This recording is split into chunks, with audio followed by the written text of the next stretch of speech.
we're going to start the second session of today.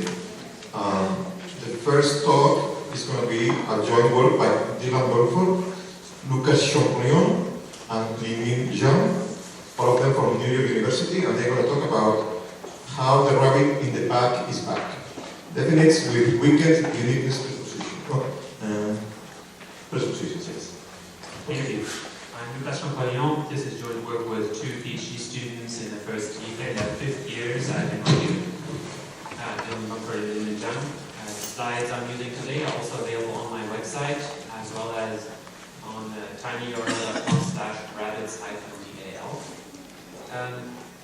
This is a rabbit in a hat, and we're going to be using definite descriptions embedded in other definite descriptions to refer to it throughout this talk. For example, the one in this title, the rabbit in the hat. What makes these interesting is the presuppositions, especially the presupposition of the hat. In this picture here, unlike the previous one, there are two hats. But we can still refer to rabbit 2 as the rabbit in the hat. Compare that with the hat is my favorite. If I say this, you don't know which hat I have in mind. With the rabbit in the hat, it's clear that I have this hat in mind, and then I'm referring to the rabbit in it. Intuitively, the rabbit in the hat means the X in the unique pair X and Y, that's Y in the hat, and X is a rabbit in Y. But how to generate these readings compositionally is a bit of a challenge. Today I'm going to contrast two theories. As it happens, each of them was developed by one of the authors of this talk. One of them by myself and Uli Sauerland in, I'll get to that in a second. The problem for compositional semantics is that the embedded definite, here the hat, on classical theory should presuppose that there is a unique hat. So one part of the problem is, why can we still use this without two hats? And the other part is, it has been claimed that the presupposition doesn't just disappear, it doesn't just vanish in thin air. Rather, there is still a presupposition. Only the presupposition is that there is only one hat with a rabbit in it. So that the whole thing has a weaker presupposition than we would expect on naive theories of compositional semantics of definites. So this is the space of theories, part of which I'm going to explore in two experiments today. Theory 1 by Uli Sauerland and myself analyzes this in terms of essentially a syntactic account. It reduces the problem to standard assumptions about accommodation and inverse linking. We're going to see that in a second. The other theory by Bumford in a manuscript posits that the rabbit in a hat generates a global constraint satisfaction problem. And this theory does not have a syntactic component in it. Everything happens in semantics. In fact, it's a dynamic semantic theory. What both theories have in common, despite the differences, is that they assume that this phenomenon, which I will refer to as referential interdependency, this phenomenon where two definites can act together to weaken each other's presuppositions, is a structural phenomenon. It's subject to structural factors. There are other theories as well that I will today. So, first theory by Uli Sauerland and myself assumes that the reason that the hat in the rabbit in the hat, it doesn't presuppose that there is exactly one hat, is that the hat moves as an inverse linking. This is an inverse linking configuration. It moves about the rest of the sentence, and then it accommodates into its contextual restriction variable the material that is supplied by the rest of the sentence, including its presupposition. What's crucial about this is that this process by which the hat moves about the sentence is taken to be syntactic in nature and therefore subject to syntactic locality constraints.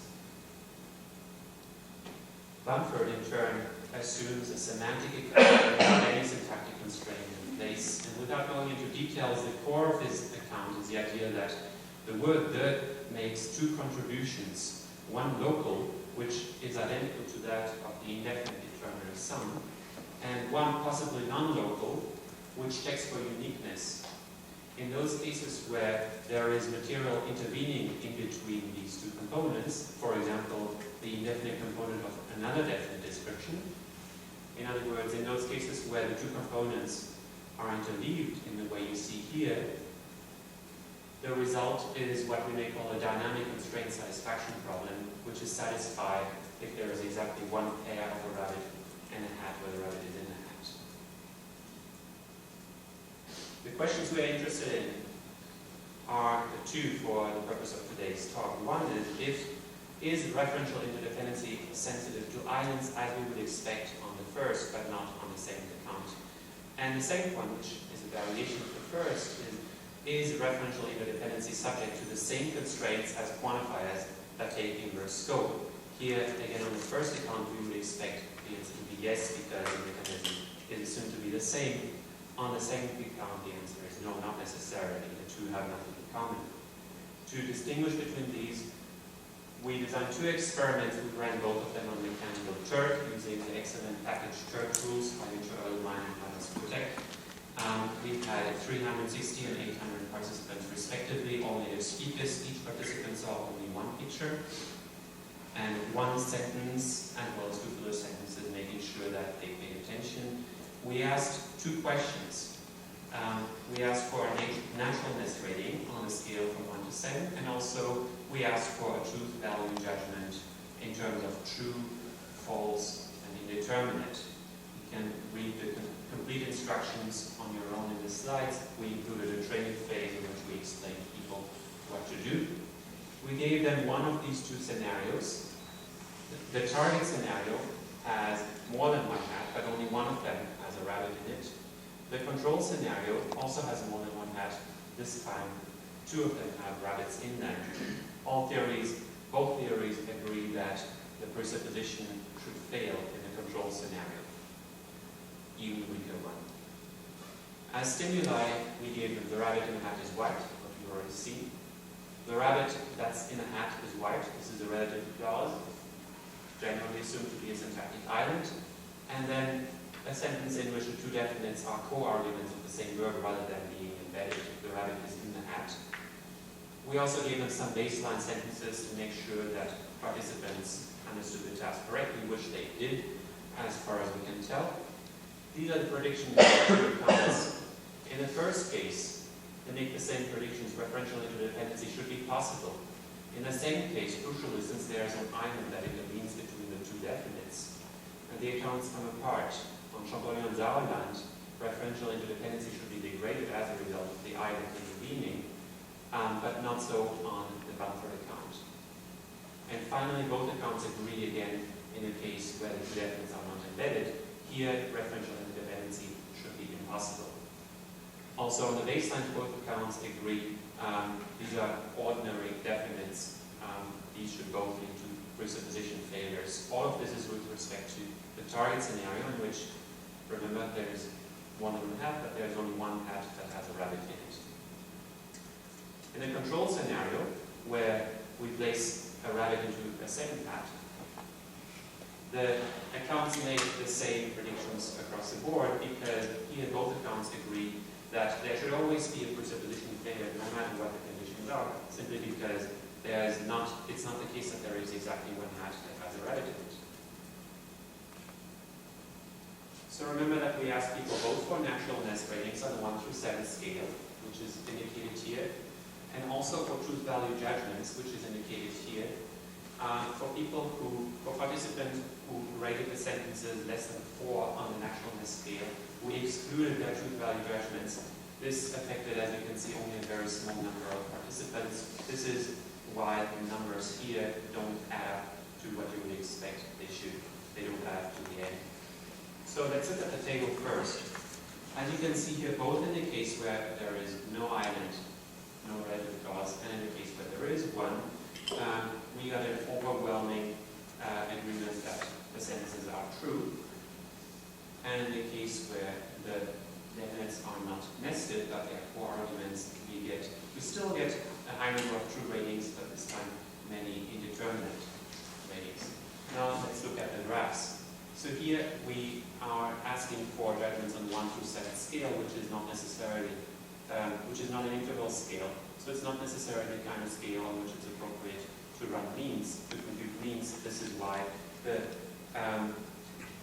vertical lines here show median ratings rather than means. What these graphs show, just impressionistically, is that first of all, the naturalness judgments are high across the board in absolute terms. And second, the island condition is degraded. It's a 6 instead of a 7. Now, however, well, I'll get to the statistics in a second. Let's look at the control scenario. Here, remember that there are 2 rabbits and hats, so everyone expects a presupposition failure. Indeed, consistent with that expectation, we found a high number of indeterminate ratings. But we still found a high number of true ratings. Now, as regards the ratings on a 1 through 7 scale, here again we found overall many high ones. We found a drop in the case of the island condition. So the island condition is degraded again. Now, this is surprising on all accounts because we didn't expect the island condition to be degraded, except of course that there might be something which started the process, or there might be something just not as good with relative clauses, or perhaps with the specific relative clause that we picked. So what we would have expected on the Champollion account would be that the drop in ratings here compared with left and right should not be as high as the drop in ratings here in the target condition compared with left and right. However, as you can see impressionistically, there seems to be no difference in the penalty imposed by the relative clause. And indeed, this is what we found in our statistical analysis. Since this is not an interval scale, we can't use ANOVA, we use the proportional odds logistic regression instead. We found nothing was significant, except for a marginal main effect of relative clause. So in other words, relative clauses are just not that great. We found that, as I've said, truth value judgment suggests participants understood the task as intended. The relative clause led to a drop in acceptability, as I've said, not only in the target but also in the control scenario. So there are different ways to look at this. One is that maybe relative clauses aren't islands after all. To remain neutral on this, I will no longer label them as islands in the rest of the talk. So maybe they just impose a penalty that just cause a drop, regardless of whether there is a need for referential interdependency. So we looked into this more in a second experiment in which we compared scenarios in which the presuppositions of the embedded definites are always met, but in one case they're met only after you make them interact in a referential interdependency kind of way. In the other case, that's not necessary. So our target scenario is essentially the same as before, just adds a little bit more, there are more rabbits in it. The control scenario this time has exactly 1 hat, and it has a rabbit in it. We use the same stimuli as in the first experiment, leaving the coordinate condition out. We also use some baselines. People behaved as expected on these baselines. So again, one of the conditions has a relative clause in it. So to the extent that we consider this to be an island, Champollion expects that referential interdependency should be degraded.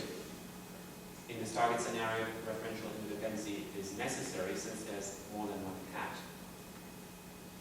Bumford, on the other hand, as before, predicts that it should be possible since islands just simply don't matter on that account. And in the control scenario, since there's only 1 hat to begin with, there's no need for any of this. There's no need for referential interdependency. It's superfluous. All accounts agree on that. And that's the case independently of whether we have a relative clause or not. Here's what we found. This is a target scenario. It just replicates the first experiment, both in its setup and also in the results we found. Again, everybody agreed that the sentence is true. whether or not there is a relative clause in it. Again, the overall ratings are pretty high. Again, there is still a drop associated with the relative clause. Now, the control scenario in which there is no need for referential interdependency led to an overall very similar pattern as before. Everybody judged the sentence true, and there was a slight drop when a relative clause was introduced. Now remember here, there's no need for referential interdependency. We found again that the only thing significant here is the main effect due to relative clause. This suggests that relative clauses may not be islands after all, since they lead to a drop regardless of whether there's a need for referential interdependency. We have no evidence that the penalty reducing from them is stronger when there is a need for referential interdependency. So this is essentially a non-result. It's consistent with both theories. Only Bumford's theory expects that the penalty should be the same in both scenarios. So, the two conclusions we can draw at this point: either Champollion and Zhang are wrong, and referential interdependency is not Island sensitive, or our method is unable to pick up island effects. Now, we thought it interesting to compare our descriptions with cases that uncontroversially involve inverse linking. That is, cases that uncontroversially involve a mechanism that is able to be sensitive to islands, because this should allow us to adjudicate between these two possibilities. And for this reason, we included an additional set of controls which I've suppressed so far in the experiment I've just shown you. I refer to this as experiment 2B. So the target is the same, and it's just another portion of experiment 2A, but the new control scenario that I haven't shown you yet has 6 stats, 4 of them have rabbits in them, and notice that all of them are brown. For the stimuli in this new target, in this new control set, we this time used every instead of the, since again we were interested in seeing whether our method is able to detect the effect of a relative clause on inverse linking. So we have the rabbit in every hat is brown, the rabbit that's in every hat is brown.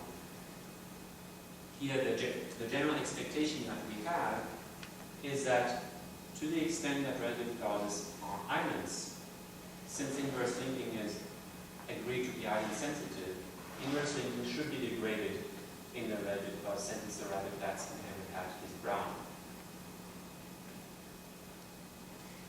And we found that even though it's not the case that there is a rabbit which is in more than one hat, let alone in every hat, still people agree that it is true that the rabbit that's in every hat is brown. And in terms of 1 through 7 ratings, again we had a slight drop that you are by now familiar with associated with the relative clause, but overall the ratings were pretty high. I'm sorry, this is, my apologies, this is what you've seen before. This is a target. You've already seen this is a rabbit that's in brown. Now this is a crucial second control. The rabbit that's in every hat is brown. So with the exception of a few who found sense indeterminate in the prepositional clause case, as I've said, the vast majority of participants found that it is true that the rabbit that's in every hat is brown in this scenario, which to me is very surprising. And if you look at these ratings here, there is an overall drop in ratings due to every compared with the, but this doesn't compare on the issue. What's more relevant, this shows the target and the new control side by side on top of one another, is that relative clauses cause similar penalties in both sentences involving the, so sentences involving referential interdependency, and in sentences involving every. Okay. Since the penalties are similar, we have no evidence for or against referential interdependency being sensitive to islands.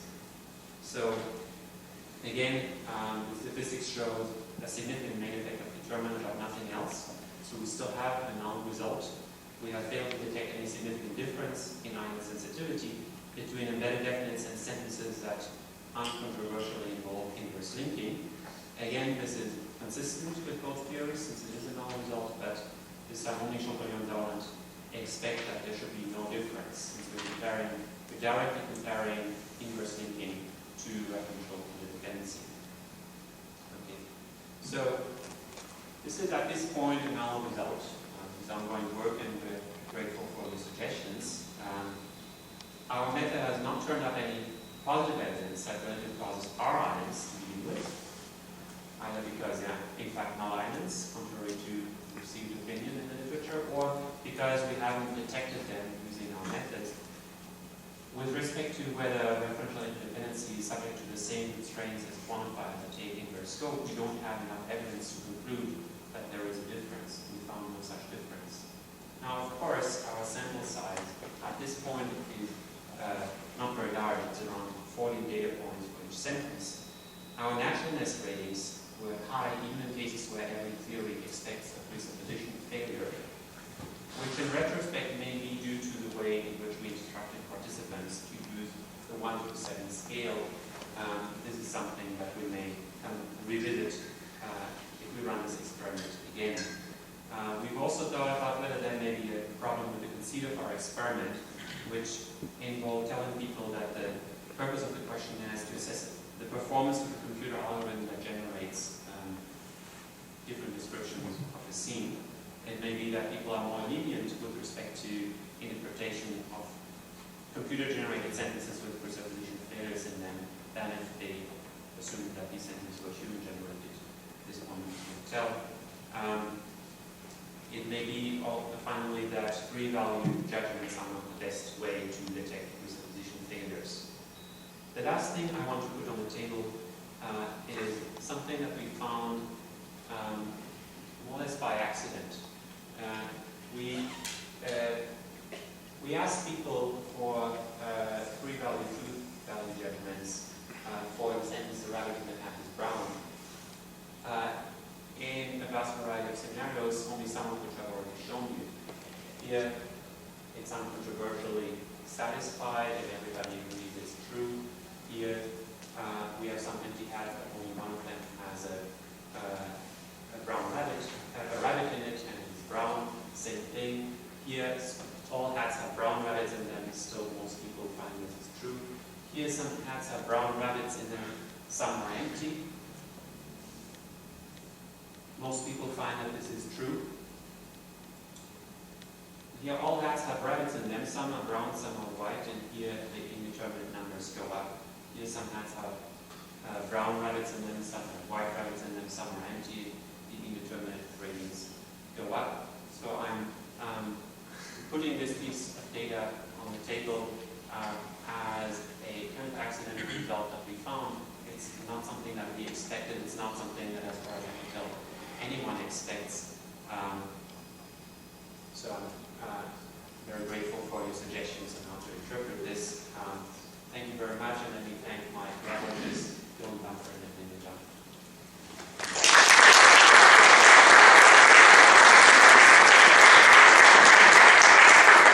Questions? We have 7 minutes.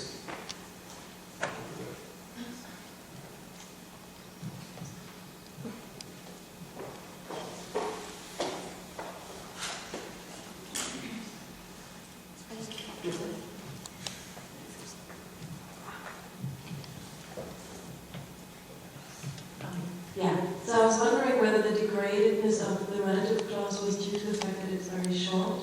Because in a way I could imagine if you had the rabbit that is yawning versus the yawning rabbit, you would find the same degradedness. And maybe if you made the relative clause longer, like the rabbit that is eating carrots in the hat, you could find no degradedness. This is just a suggestion, I know. Thank you.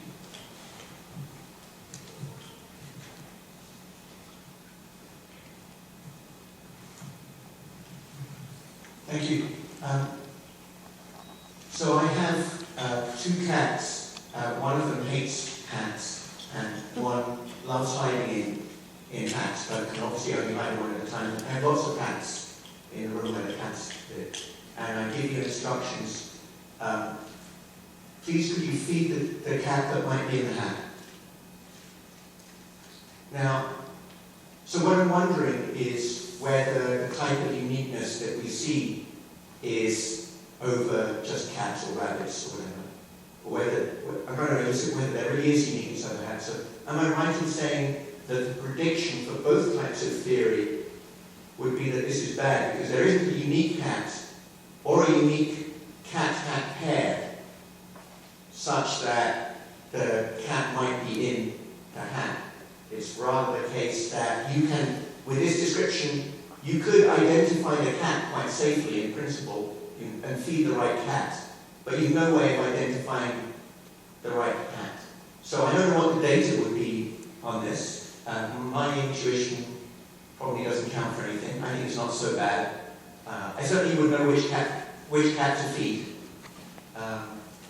But you're an empiricist, so maybe you would think about running an experiment to find out if that was degraded or not. Have you thought about that type of case?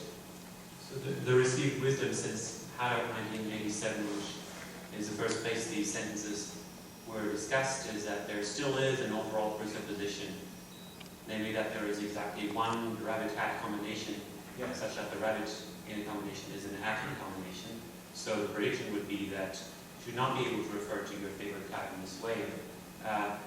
Having run these experiments, I'm no longer so sure if that is indeed correct. So as you've seen in the next to last slide, we can use, or it seems that we can use embedded definites even in certain cases where there's more than one rabbit in a hat, as long as the two rabbits that are hats are both brown, or as long as every rabbit that's in a hat is brown. That's not expected on Haddock's account, it's not expected on Zahlen's or Bumford's account. That's this case here, right? So all of the existing accounts, including ours, expect that this should be, that the rabbit in the hat is brown, should be indeterminate here.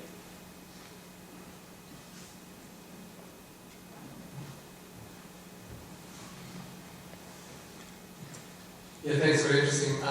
So I'm not terribly surprised that with the truth value judgment task, it's kind of turning out to be a little bit too subtle to get any results. People are incredibly and unhelpfully cooperative in these sorts of tasks, right? And specifically with respect to these last pictures you showed us, it could very well be that people are willingly kind of semi-randomly restricting their domains to one of these, and then you get kind of this pattern I think expected, right? But so as a methodological suggestion, I just want to raise the possibility or suggest a task that I've used a lot for various presuppositional phenomena and experiments that kind of gets around putting people in the place that they only have choices that will give them, leave them in an uneasy place because the presuppositions might not be satisfied. So, and this is these sorts of, they usually call it covered box tasks, where you make it not a truth value judgment, but a picture matching task with the added twist that one of the pictures is sort of hidden from view, right? And people can make it whatever they like. And that way, if they don't like what you're showing them for whatever reason, and they don't have to think about it in terms of truth or falsity, they can project whatever they like into the other one, and you might get more, you tend to get more subtle contrasts with that. It's kind of a subtle methodological twist, but it's worked quite well, so I'm happy to talk to you more about that. A final question / observation, I'm not that familiar with this literature, but I was noticing, right, so it seems very crucial that both the higher and lower NP are definites. So I don't know if people at all have talked or thought about cases, a variation with an indefinite up on top, so put various rabbits into one hat, and then have one hat with mice in it or something like that. And if you then say a rabbit in the hat, was wiggling its ears, that seems quite terrible to me and very different from the rabbit in the hat. And it changes though if you change it to one of the rabbits in the hat. I think gets much better. So I was wondering if you had any thoughts on this, or if anybody has anything to say on that contrast. I haven't thought about the cases involving indefinites in the higher position and indefinites in the lower position. In Champollion we did contrast the rabbit in the hat with the rabbit in a hat, where the indefinite is in a lower position. We actually ran an experiment there as well. It was a forced choice task in which we give people the rabbit in blank hat, and we ask them to choose between the and we vary the absence of presence of an island. We found that overall people prefer indefinites in both cases in that lower position, but still the island reduces that preference to a significant amount. So this is all in Champollion in 2011. Thanks for the other suggestion. I haven't figured out a way to bring Coppoc's tasks to bear on this issue, so I'd be grateful to talk about this offline. Okay, so we're over time now, so we're going to move to the next talk.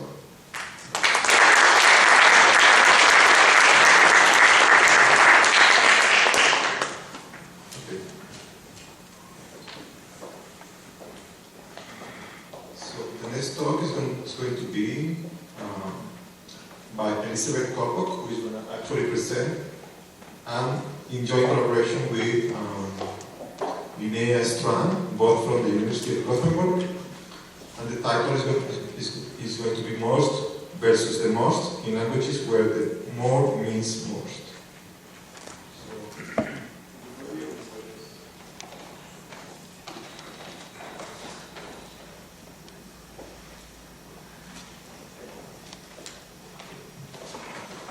Hello, nice to be here. Yes, I'll be talking about the contrast that is expressed in English with the difference between vermost and the most, focusing particularly on languages like Spanish, where a definite marker plus a comparative element is used to express a superlative meaning. But I'll start out talking about Germanic. Hope I get all the way to Spanish. So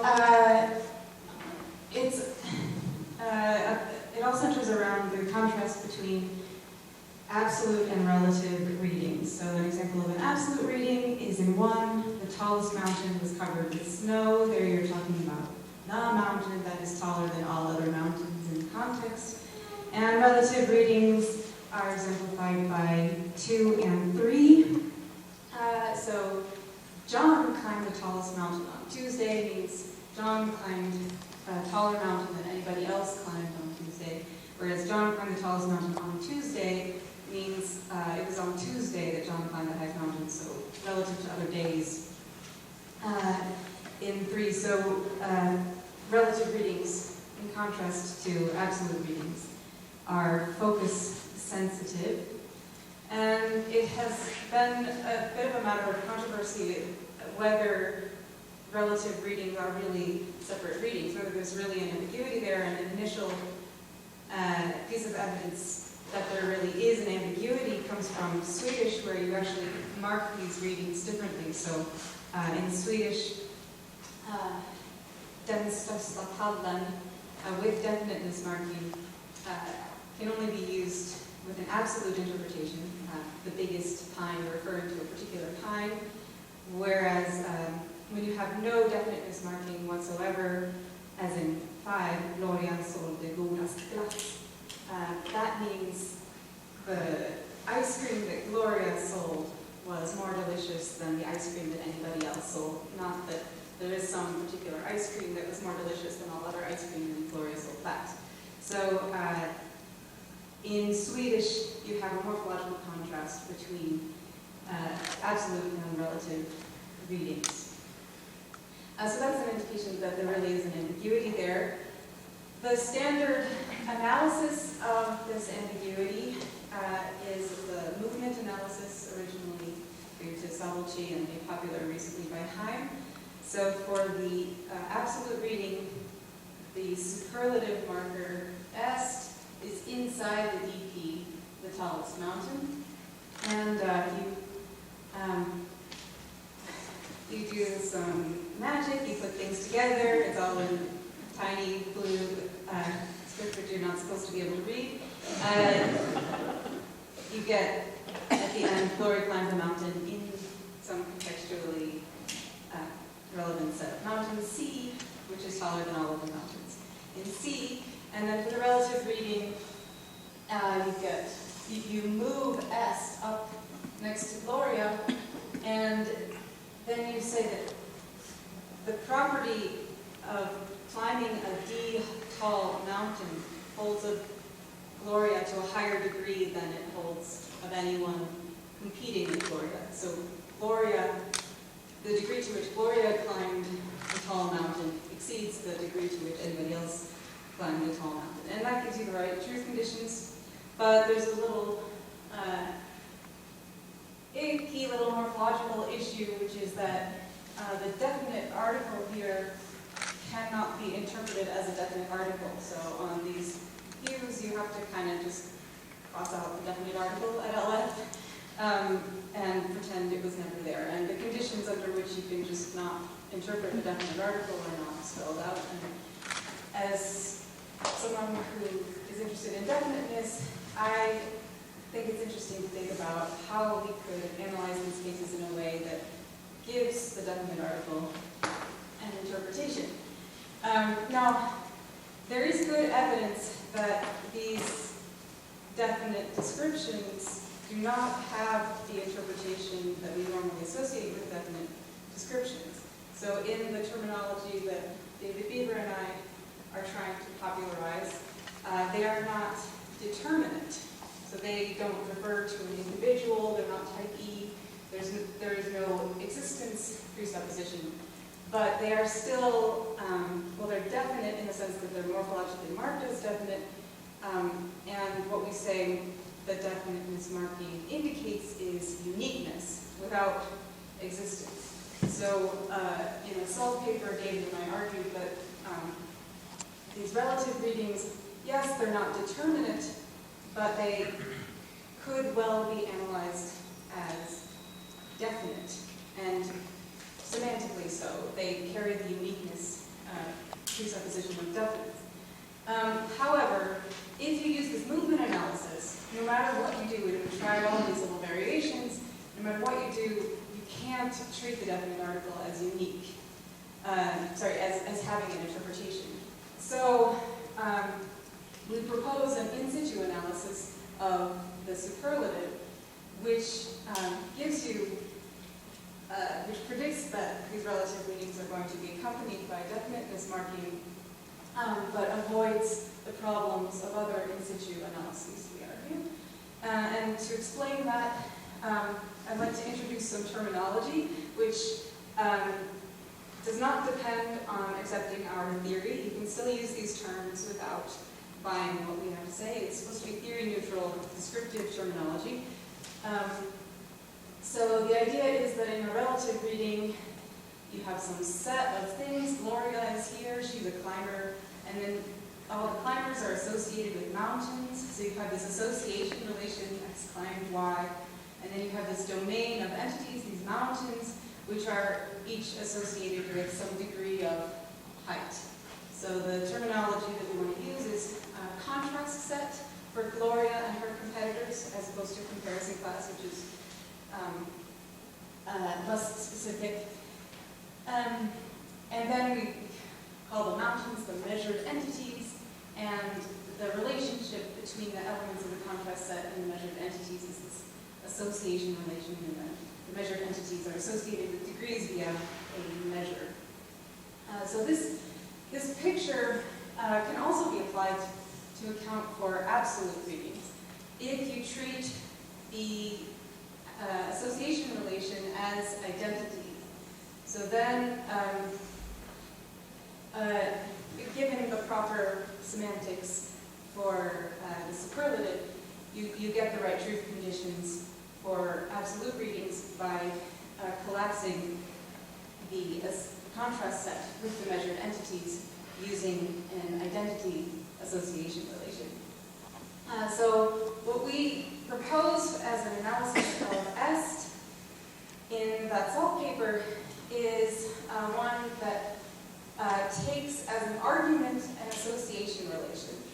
So that association relation is going to be climbed in the case of Gloria climbed the tallest mountain, and the truth conditions are Gloria climbed an X that was climbed by some Y in the contrast set, such that no no distinct thing in the contrast set is associated with anything as tall as x.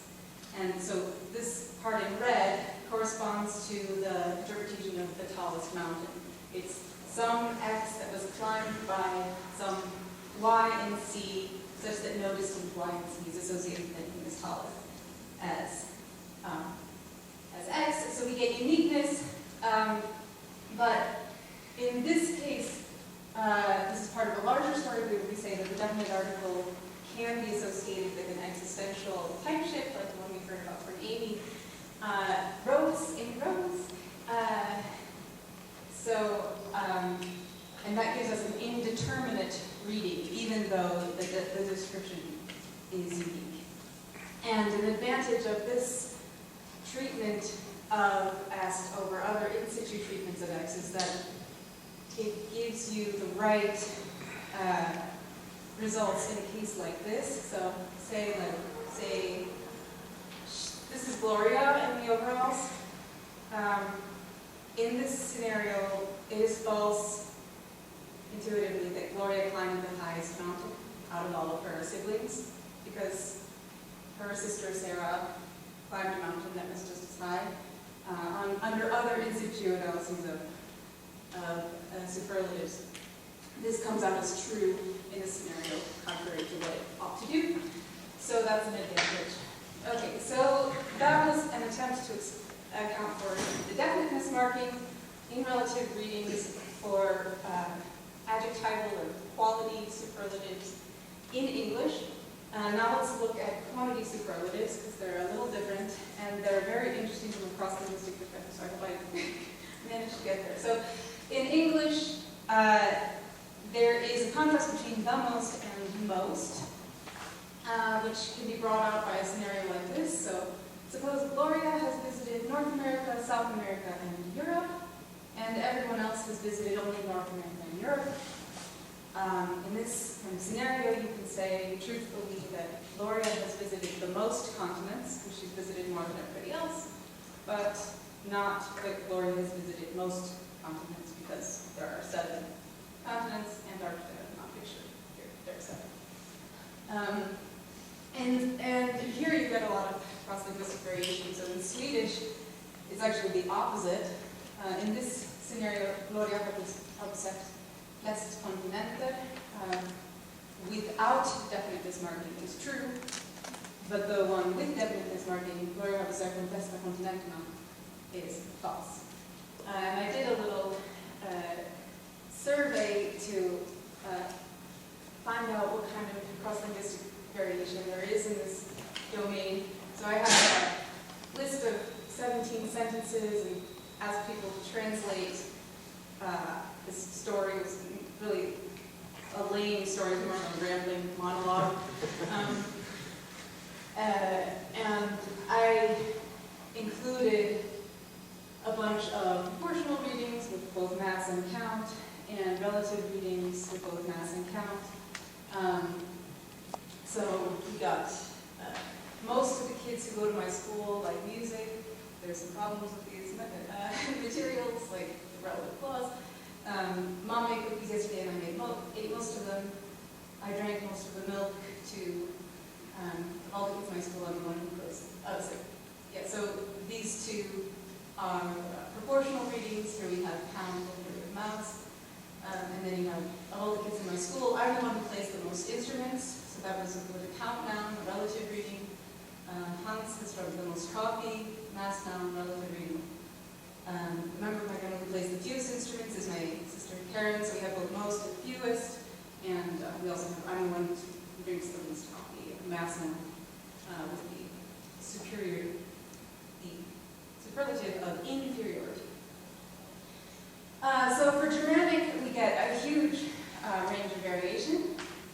So I'm calling English a minus-plus language because the proportional reading is not marked with definiteness, and the relative reading is. So most of the kids, most of the milk, this is all without definiteness marking for the proportional. And then for all of the relative readings, you get definiteness marking. I also looked at some some quality superlatives, and those are also accompanied by definiteness marking both for the relative case and for the absolute case. And then you have the German-like pattern, here illustrated with Frisian, because that's kind of exotic and cool. So definites all the way down. And the Danish pattern, which I've already hinted at with Swedish, is the opposite of English, so the proportional readings get definiteness marking, and the relative readings are completely without definiteness marking. And then in Danish, both absolute and relative qualities superlatives are marked definite, but in Swedish, relative readings of quality superlatives are without definiteness marking. So I'm not the one with the smallest waist. Is jag är inte den mest smallast media. So relative readings, no definiteness marking. Down the line, quantity and quality superlatives. And then in this endangered language of Danish, which is spoken in the northwest corner of Sweden, where I did some baby field work, I found that it's indefinite for both proportional and relative, even though they do have the capacity to mark nouns as definite. So all four patterns are tested in Germanic: minus, plus, plus, plus, plus, minus, and minus, minus. So how do we think about this? The standard analysis is this Haeckel analysis, where you have, for the proportional reading is seen as a kind of absolute reading, so S is within the DP, and the way you get the lack of definiteness marking is to assume that S quantifies over non-overlapping pluralities, not just distinct pluralities, but non-overlapping pluralities. So Gloria visited most continents means Gloria visited a continent plurality that is more numerous than any non-overlapping continent plurality in C. And that's not a unique description, so you don't get definiteness marking. And that's great for English and maybe for Albanian, but it's not so good for languages that mark the proportional reading with a definite determiner. So to get that, we could change non-overlapping back to distinct, and then let's see the comparison class, or the contrast set, be a binary partition. So you're just comparing the continents that Gloria visited against the continents that she didn't visit. For the relative reading, Gloria climbed the most mountains. You move S on the standard analysis, so you get, there is a continent plurality that Gloria visited, which is more numerous than any continent plurality visited by anyone else in C, which is good for Swedish because we don't get definiteness marking. I forgot to mention that you have to cross that the again because it's a relative reading and you moved S out. And that's good for Swedish and maybe Albanian, but it's not so good for English, where you do mark the relative reading with a definite article, or German. So our one way to fix this for English and German is to use our proposed lexicology for est, which takes as an argument an association relation. Then you can get definiteness marking on these relative readings of quantity superlatives. And then if you're going to use this kind of est, then you have to go back and give a new account for Swedish and Albanian, and there are a couple of options there. You could still do kind of an S movement type thing with a trivial association relation to identity, so you get back the original lexicology for est. Or you could do what we proposed in this paper on Swedish. You assume that est composes with the transitive verb compositionally, and the transitive verb gives you the association relation. And there are other alternatives, some which you suggest using work by Coppock. So we have a kind of complicated typological picture here. This analysis of est is something that could work across all of these languages, and then you can parameterize languages based on whether they allow, whether est quantifies over non-overlapping pluralities or just overlapping pluralities. And then you can also imagine that another parameter is whether compositional saturation of this association relation is allowed. Okay, but what I really wanted to talk about today was romance. So what I really wanted to look at was cases like this, where the superlative is indicated just using a definiteness marker. So it's just sort of a matter of curiosity. What do these languages tell us about the overall typology of these things? So there are a bunch of different languages like this, including French, Spanish, Romanian, and Greek, and then Coppock, 2012, his big superlatives typology book, lists a few other possibilities, or candidates. And it's not clear how to analyze these cases. There are lots of different possibilities that come to mind. So one idea might be that even though you don't see it, there is a superlative element in these guys akin to the superlative element that Boboliuk postulates. So Boboliuk's idea is that it's a universal that superlatives contain comparatives. So it's not that and est form a paradigm with each other, rather est contains So est is really plus t. And we could imagine that something like that is going on, and that Spanish has a silent t. And perhaps it is organized like this, where you have a superlative phrase that contains a comparative phrase, as Boboliuk hypothesizes. You could also imagine that the superlative meaning is just derived from the semantics of definiteness and the semantics of the comparative, so there's no superlative in there at all. You could imagine that the comparative, like plus in French, is ambiguous between a comparative and a superlative. I've also seen people glossing the definite marker in Romanian as superlative. So maybe the definite marker encodes the superlative interpretation. And then Bouchard analyzes the plus as a single lexical unit. Similar ideas have been proposed for Romanian.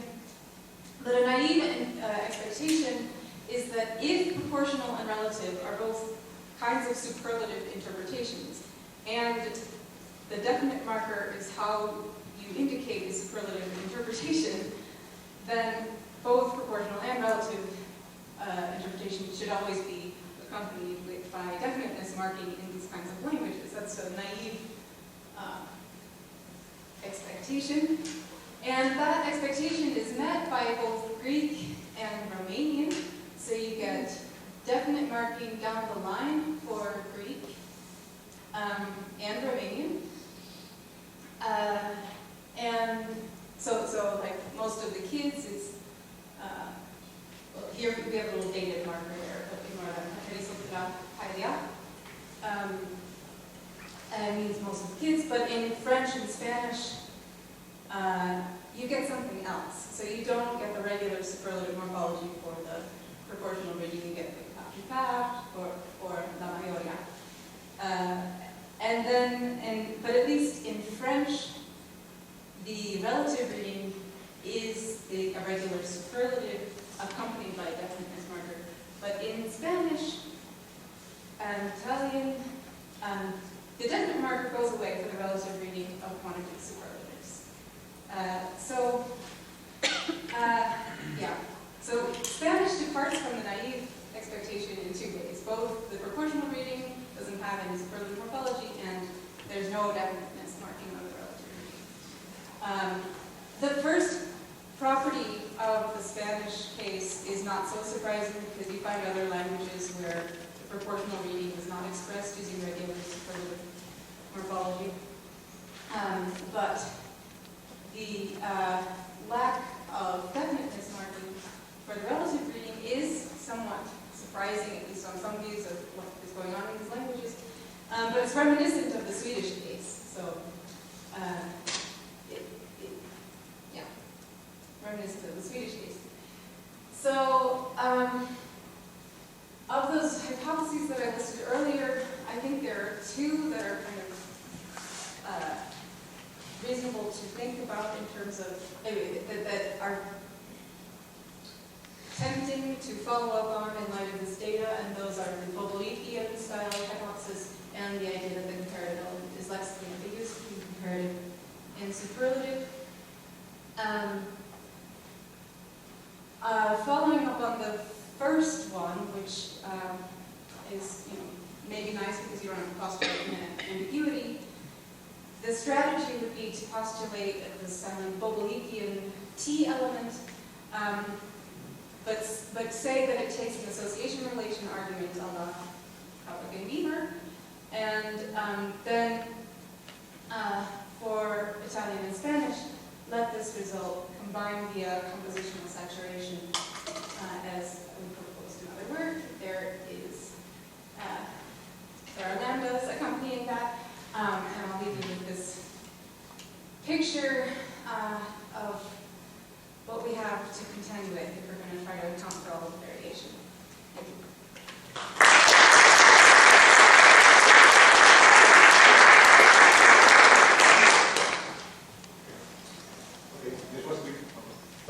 This was a bit over time, but we're going to allow 10 minutes for questions, which will put us 5 minutes over schedule, so that's not too bad. We have an reservation for food, so we have to go at some point, but okay, so please.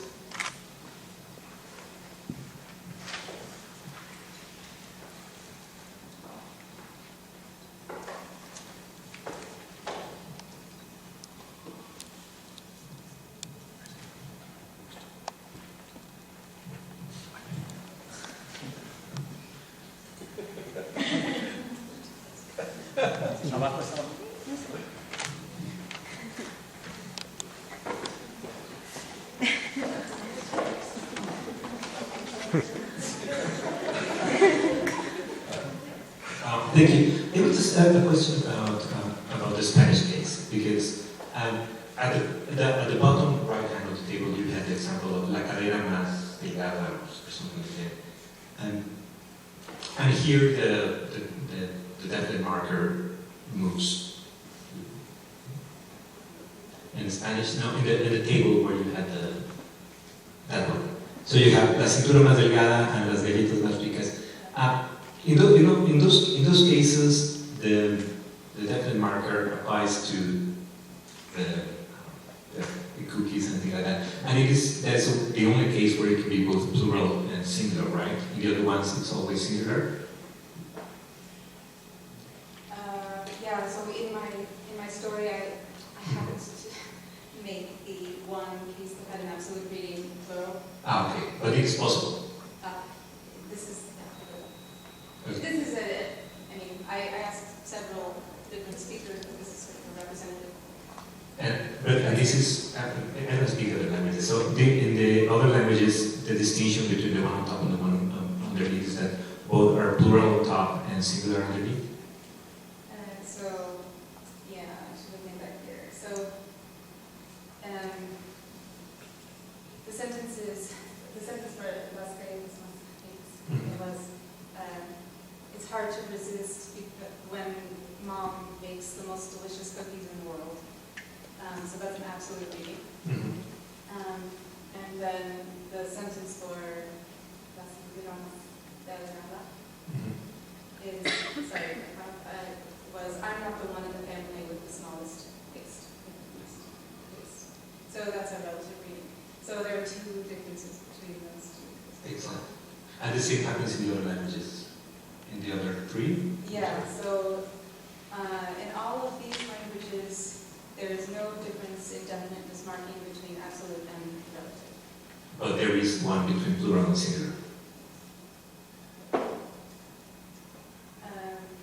I don't see a difference between plural and singular. Okay, thank you.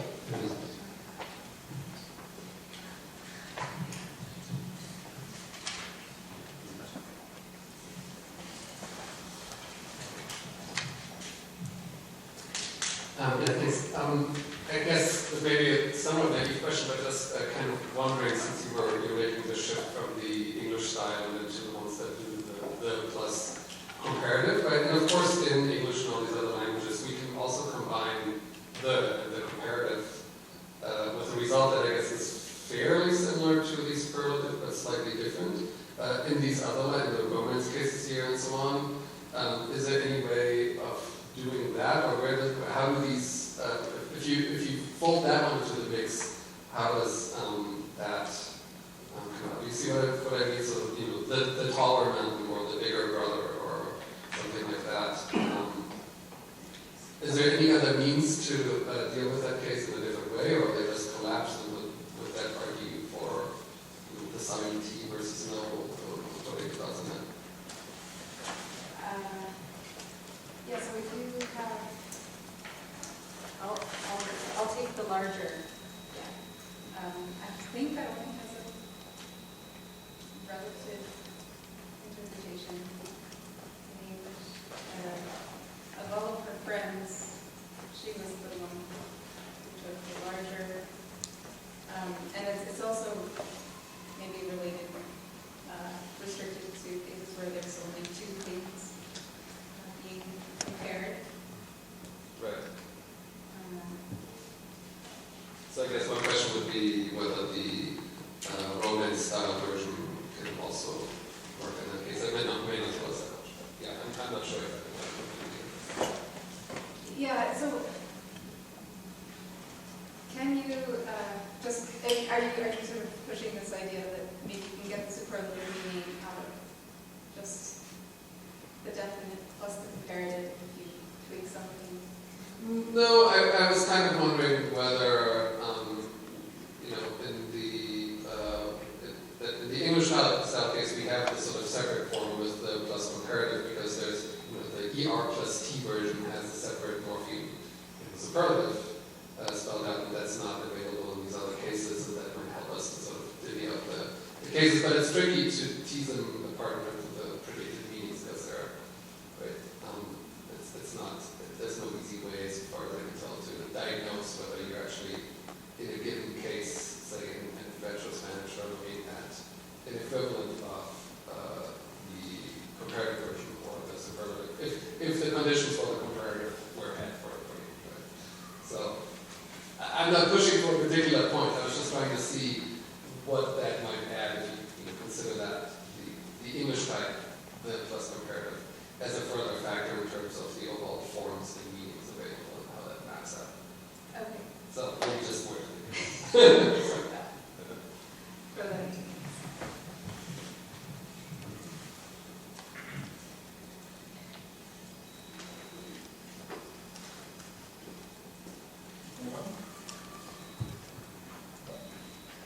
Okay, so I guess we're done for now. So now we have to follow.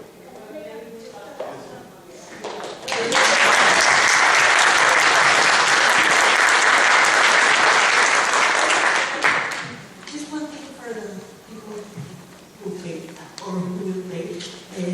Lunches are all included in your fee, so we're gonna go to the restaurant, and in the back that they gave you at the registry, there was a ticket, and you're gonna ask for it in the restaurant. So don't use it.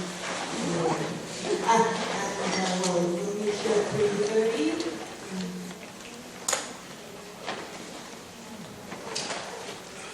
Oh yeah, one thing that we didn't tell you before, this thing